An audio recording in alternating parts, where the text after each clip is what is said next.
Good day, guys. Welcome back to this channel. So, to those of you that are yet to subscribe, make sure you click on the subscribe button, like, share, make your comments, and also follow our Telegram channel to get an update. The link to the Telegram channel will be in the comment section. So, let's see what we'll be expecting this week on gold. So, we clearly can see that if you go to our 4-hour time frame, the overall trend is an uptrend move. But when you go to your 1-hour time frame, also you can see we are clearly on an uptrend move. So this level is our support level where market comes here to bounce. Once it drops to this level, you tend to see it bounce up. Then it came to this level again, and we'll be expecting another bounce up. So whatever you want to be doing next is another push up. So be expecting that gold to push up to a level of 3,000. So once it gets to that level, we'll be breaking above that level. But more updates will be covered in the Telegram.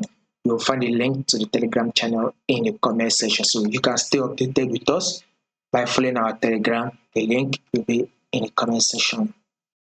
And let's see